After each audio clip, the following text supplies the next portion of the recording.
በስመ አብ ወወልድ ወመንፈስ ቅዱስ አሐዱ አምላክ አሜን። የተወደዳችሁ ክርስቲያኖች የጌታችን የአምላካችን የመድኃኒታችን የኢየሱስ ክርስቶስ ሰላምና ፍቅሩ በያላችሁበት ስፍራ ከእናንተ ጋር ይሁን። ጌታችን አምላካችን መድኃኒታችን ኢየሱስ ክርስቶስ በወልድ ውሉድ በክርስቶስ ክርስቲያን ተብላችሁ የተጠራችሁ ማህበረ ክርስቲያን ወይንም ማህበረ ምእመናን ተወደዳችሁ የእግዚአብሔር ቤተሰቦች እንኳን ለ2018 ሐምሌ 5 በዓለ ቅዱስ ጴጥሮስ ወጳውሎስ በሰላምና በጤና አደረሳችሁ አደረሰን። እንግዲህ ነገ የብፁዓን አባቶቻችን ሐዋርያት ስጦታ መንፈስ ቅዱስን ተቀብለው ለመንፈስ ቅዱስ እጅ መንሻ ብለው የጾሙትን ጾም የምንፈጽምበትና የምንፈታበት ዕለት ነው። ለዚህም እንኳን አደረሳችሁ። ቅዱስ ጴጥሮስና ቅዱስ ጳውሎስ በዓላቸው መታሰቢያቸው ነው። አባቶቻችን ለቅዱሳን ሰማዕታት ወይንም መድኃኒታችን ኢየሱስ ክርስቶስ እንዳዘዘን ለቅዱሳን ሰማዕታት በዓላቸው ዕለት በዓላቸውን እንድናከብርና እግዚአብሔርን ለሰውነታቸው ለራሳቸው ሳይሳሱ የክርስቶስን የእግዚአብሔርን ፍቅሩን ተሰውተው ስለገለጹ በዓለም ላይ ለዚህ በእግዚአብሔር ቤት ውስጥ እንድናከብራቸው አባቶቻችን አበው አዘውታል።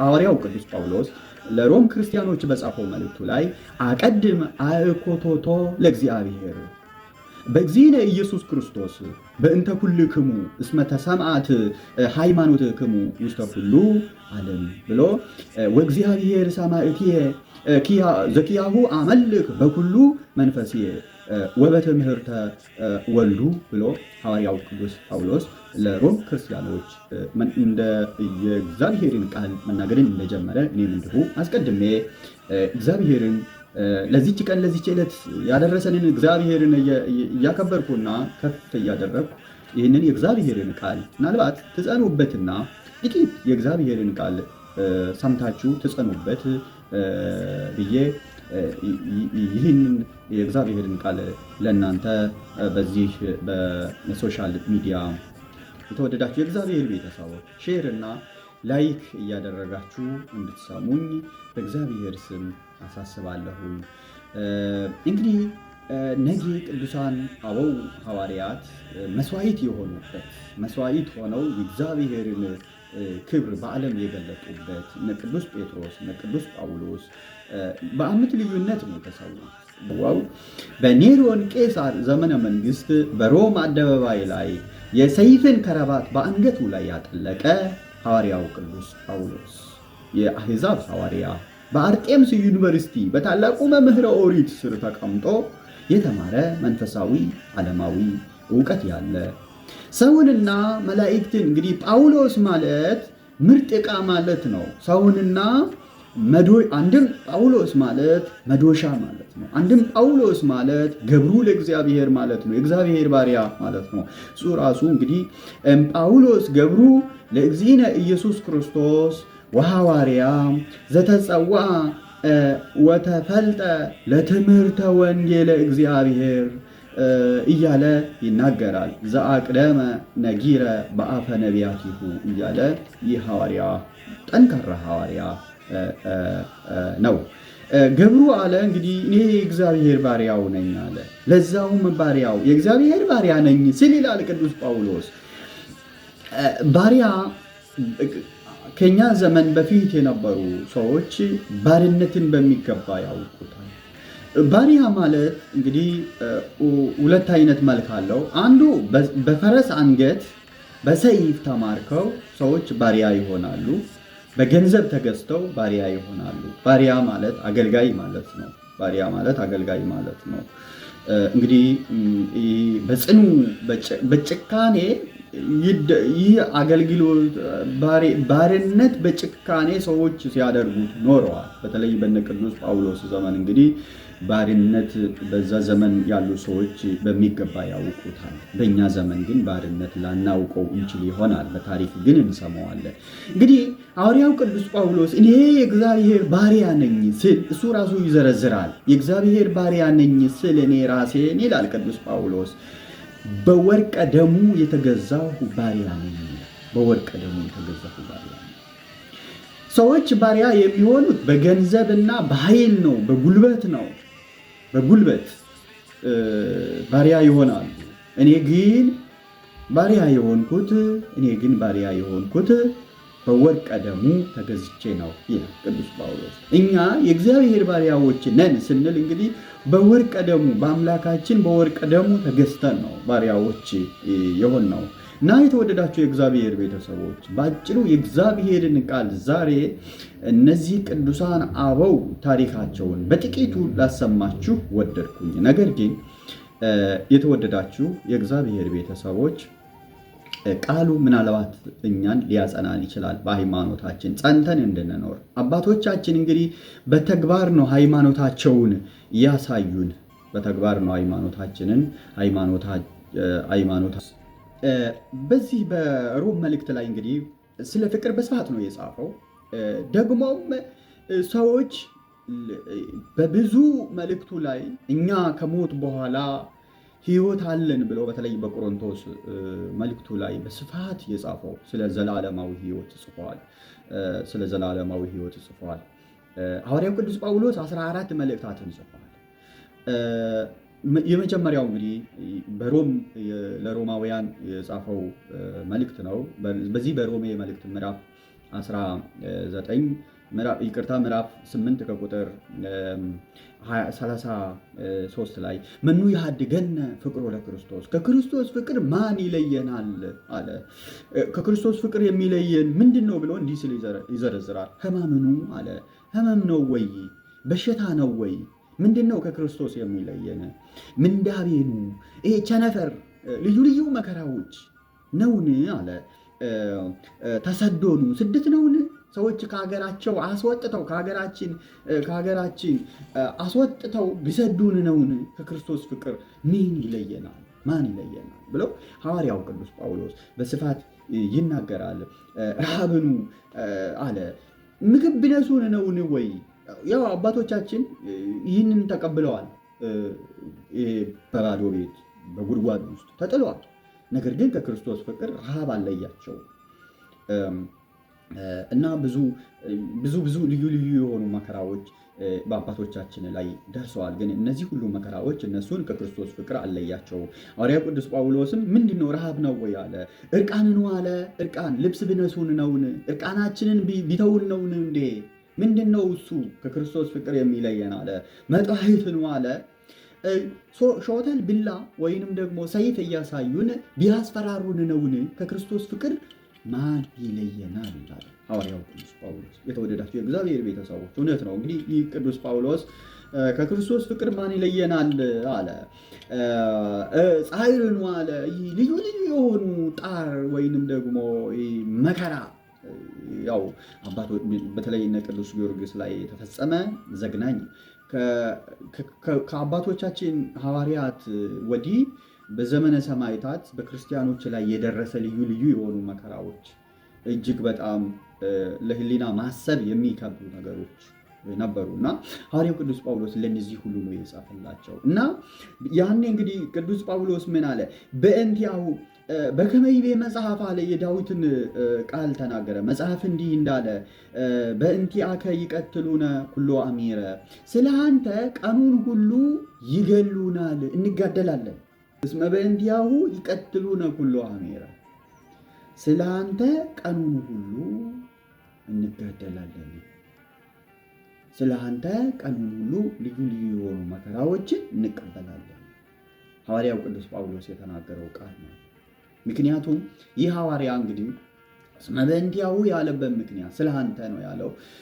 ኩሎ አሚረ ወኮነ ከመ አባግ፣ እንደሚታረዱ በጎችም ሆነናል ይላል። እንደሚታረዱ በጎችም ሆነናል። ምክንያቱም ሰዎች ልዩ ልዩ የሆኑ መከራዎችን በእኛ ላይ ያሳልፋል። በአንተ ስም ስለሰበክን፣ በአንተ ስም ስለተጣራን፣ በአንተ ስም ስላስተማርን ሰዎች ልዩ ልዩ የሆኑ መከራዎችን በእኛ ላይ ያደርሱብናል። ለምሳሌ እንደሚታረዱ በጎች ሆነናል ስል ለፋሲካ፣ ለገና፣ ለበዓላት እንደሚታረዱ በጎች ሆነናል። ለምሳሌ በግ ገዝተን ለምሳሌ አዲስ ዓመት አሊያም ደግሞ ለፋሲካ የተገዙ በጎች በግ አንዴ ከገዛ ነው አይቺ በግ ትወፍር አንልም፣ ገዝተነዋልና ከተገዛችሁ ለበዓሉ ታስባ የተገዛችሁ በግ ትታረዳለች። እንዲሁ ሰዎች አይ እንለፋቸው እኛን አልነኩንም፣ እነሱ ስለ ፍቅር ስለ ክርስቶስ ነው የሚያስተምሩት፣ ስለዚህ እንለፋቸው ሳይሉ በእኛ ላይ ልዩ ልዩ የሆኑ መከራዎችን ያሳልፋሉ አለ። እንግዲህ አባቶቻችን ታማኝ በመሆን ለጌታችን ኢየሱስ ክርስቶስ ደማቸውን ላፈሰሱ ሃይማኖተኛ ሰማዕታት ሁሉ በሞቱበት ቀን መታሰቢያ ይደረግላቸዋል ይላል። በዚህ በመጽሐፈ ሥርዓት አባቶቻችን ወስነውታል። ስለዚህ ነው አሁን ነገ ይህ ሁለቱን የአባቶቻችን አበው በትልቅ በዓል የምናከብራቸው። ሐዋርያው ቅዱስ ጳውሎስ እንግዲህ በሮም ላይ ነው ከቅዱስ ጴጥሮስና ጋር ለዓመት ልዩነት ነው ሰማዕትነትን የተቀበሉ። እነዚህ አባቶቻችን በተለይ መጽሐፈ ኪዳን ቀዳማዊ የቤተ ክርስቲያናችን ስርዓት ነው። ምን ብለውታል? በሐዋርያት የመታሰቢያ ቀንም ያርፉ ዘንድ እንድናርፍና የአባቶቻችንን ሐዋርያት በዓላቸውን እንድናከብር አዘውናል። ዳግመኛም በሐዋርያት መታሰቢያ ቀን ይረፉ፣ እነርሱ የክርስቶስ ትእዛዝ መምህሮቻችሁ ናቸውና የመንፈስ ቅዱስን ስጦታም እንድታስተውሉ የሚያደርጓችሁ እነርሱ ናቸውና የሰማዕታትና የዲያቆናት አለቃ በሆነው ለሁሉም ሰማዕት የመጀመሪያው በሆነው በእስጢፋኖስ በዓላት የእነዚህ የቅዱሳን አበው ሰማዕታት በዓላቸውን እንድናከብር በቤተ ክርስቲያናችን አባቶቻችን አበው በእንዲህ አይነቱ ሁኔታ አዘውናል ማለት ነው። የተወደዳችሁ የእግዚአብሔር ቤተሰቦች እንግዲህ ቅዱስ ጳውሎስ ስለ ቅዱስ ጳውሎስና ስለ እነዚህ አበው አባቶቻችን እንዲህ የሚል ቃል እናገኛለን። ሮም በታላቁ እሳት ከጋየች ወራት አልፏል። ለምን መሰላችሁ? ዘመነ ሰማዕታት ነው ወቅቱ። ከከተማዋ በምላስና በጭስ ጠረን ተሞልታለች። ንጉሥ ኔሮን የራሱን እብደት ለመሸፈን ክርስቲያኖችን ከተማዋን ያቃጠሉ ጠንቋዮች እያለ ወንጀል ከጀመረ ወዲህ የወንጌል ወዳጆች ደም እንደ ውሃ እየፈሰሰ ነው። በዚች ጨለማ በዋጣት ከተማ ውስጥ በሁለት የተለያዩ የወህኒ ቤቶች ውስጥ የዓለም ታሪክ የለወጡ ሁለት ታላላቅ የብርሃን ምሰሶዎች የመጨረሻ ሰዓታቸውን ይጠብቃሉ። እነዚህ አበው ሁለት የአንድ ዓመት ልዩነት ነው ሰማዕትነትን የተቀበሉት።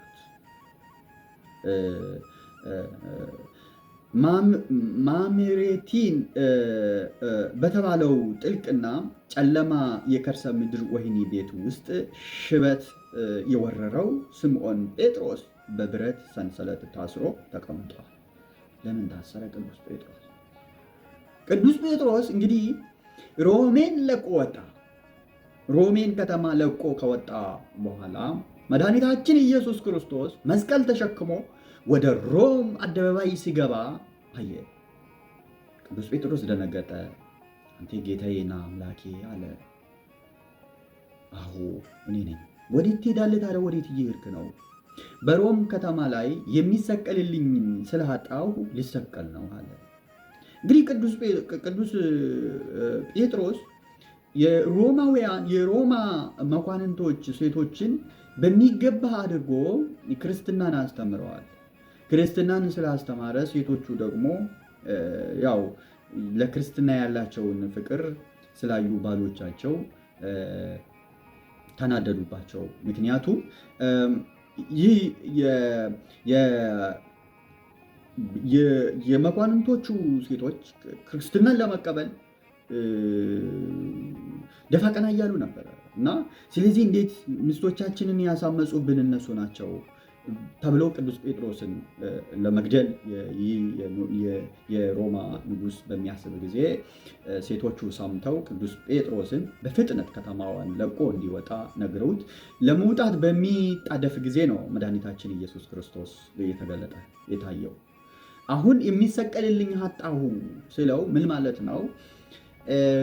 ቅዱስ ጴጥሮስ እንግዲህ ያው ከሞት በኋላ ሕይወት እንዳለ መልእክታትን ጽፏል። በመልእክታቱ ላይ በሚገባ አድርጎ አብራርቷል። እና ሸሽቶ ክርስትና መሸሽ አይደለም ነው። እውነትን መሸሽ አይደለም፣ መጋፈጥ ነው። ክርስትና ሞትን ክርስቲያን ሆነ ሞትን መፍራት የለብህም። መፍራት ክርስትና ማለት እንግዲህ ሞትን የሚያመጣ ሞትን የሚደፍር እንጂ የሚፈራ አይደለም ክርስትና ማለት እና በዚህ ጊዜ ቅዱስ ጴጥሮስን ይዘው መድኃኒታችን ኢየሱስ ክርስቶስ ታየው። ጌታዬ ሆይ እንዲህ ከሆነማ ብሎ ቅዱስ ጴጥሮስ ወዳው ተመለሰ። ለምን መሰላችሁ? በቅዱስ ጴጥሮስ መሰቀል፣ በቅዱስ ጴጥሮስ ምስክርነት ክርስትና እስከ ዛሬ ድረስ ጸንታ እንድትኖር ነው። በተግባርና ከክርስቶስ ጋር የነበረ ነው ቅዱስ ጴጥሮስ።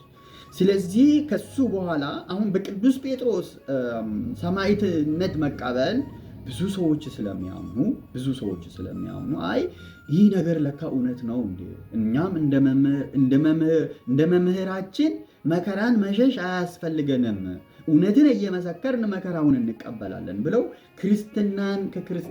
ክርስትናን አንቀበልም ብለው ወደኋላ እንዳያፈገፍጉ ነው። ተወደዳችሁ የእግዚአብሔር ቤተሰቦች፣ ጴጥሮስ በደካማ ድምፅ ግን በማይናወጥ ፈገግታ መለሰ፣ አዎን ማርቲኒያን እኔ ያኔ ፈርቼ ነበር፣ ነገር ግን በባህር ላይ እየተራመደ እጄን የያዘኝ ከሞት ተነስቶ በጎችን አሰማራ ያለኝ ጌታ ዛሬ በውስጤ አለ። ሞት ለእኔ ፍርሃት ሳይሆን ከሙሽራው ጋር የመገናኛ ድልድይ ነው። ጠባቂው በጴጥሮስ ፊት ላይ የሚታየውን ሰላም አይቶ በጉልበቱ ተንበረከከ። የዓለቱ እምነት እስር ቤቱን ወደ መቅደስ ለወጠው። በሌላ በኩል ከሮም ከተማ ጥቂት ራቅ ብሎ በሚገኝ እስር ቤት ውስጥ የፊደል አባት የሆነው ቅዱስ ጳውሎስ የመጀመሪያውን መልእክት በደካማ ብርሃን ጽፏል። እጆቹ ይንቀጠቀጣሉ፣ ልቡ ግን እንደ እሳት ይፋፋማል። ሳኦል የነበረበትን ክርስቲያኖችን በፈረስ እየጋለበ ያሳድድ የነበረውን ዘመን አሰበ። ከዚያም በደማስቆ መንገድ ላይ የወረደውን ያንን የሚያስፈራ ብርሃን ሳኦል ለምን ታሳድደኛለህ የሚል የክርስቲያን ድምፅ አሰበ። አጠገቡ የነበረው ሉቃስ አባት ሆይ በሰይፍ ሊቀሉህ እንደሆነ ሰምተናል አለው በሐዘን። ጳውሎስ ግን ብዕሩን አስቀምጦ የሉቃስን ትከሻ ያዘው። ሉቃስ ልጄ፣ እኔ እኮ ገና በሕይወት እያለሁ እስከ 3ኛው ሰማይ ገነት ድረስ የተነጠቁ ሰው ነኝ። እዚያ ያየሁትን ክብር፣ የሰማሁትን ድምፅ በምድራዊ ቋንቋ ሊነግርህ አልችልም። ይህች ዓለም ለእኔ እንግድነት ናት። ታዲያ በምድር ላይ የሚያንገላታ ሥጋ መለየትና ከክርስቶስ ጋር መሆን እጅግ አይበልጥም? መልካሙን ገድል ተጋድያለሁ፣ ሩጫዬን ጨርሻለሁ። አሁንም የሚጠብቀኝ የጽድቅ አክሊል ብቻ ነው። ከሰማይ ድምፁን ከፍ አድርጎ ግድግዳውን በሚያናውጥ መዝሙር ዘመረ። ከክርስቶስ ፍቅር ማን ይለየኛል? ምኑ ያድገነ ፍቅሮ ለክርስቶስ፣ መከራ ነውን ወይስ ስደት ወይስ ሰይፍ ብሎ የዘመረው ይህንን መዝሙር እየዘመረ ቅዱስ ጳውሎስ ሳይፈራ ወደ ሮም አደባባይ ወደሚታረድ ቦታ ሄደ። ነጌው ደረሰ። ሐምሌ 5 ቀን ሮም በሁለት ደማቅ ምስክርነቶች ደመቀች። ቅዱስ ጴጥሮስን ወደ ጃኒኩለም ኮረብታ ወሰዱት። የሞት ማሰሪያውን መስቀል ባየ ጊዜ ግን ቅዱስ ጴጥሮስ ያ የሞት ሰይፍ አላስፈራውም። ያ የሚሰቀልበት መስቀል አላስደነገጠውም። ጭካኔ የተሞላቸው ወታደሮች ሊሰቅሉት ሲሉ ጴጥሮስ ጮኸ፣ አንድ ነገር እለምናችኋለሁ፣ ጌታዬ ኢየሱስ ክርስቶስ ስለ እኔ ቀጥ ብሎ ተሰቅሏል ስለ ዓለም ሁሉ። እኔ ግን የእሱን ያህል ቀጥ ብዬ ልሰቀል አይገባኝም። እባካችሁ አንድ ነገር ልለምናችሁ፣ ራሴን ወደ ታች ዘቅዝቃችሁ ስቀሉኝ አለ ቅዱስ ጴጥሮስ። ተመልሶ ክርስቶስን በበር ላይ በሮም በር መውጫ ላይ አይተዋል።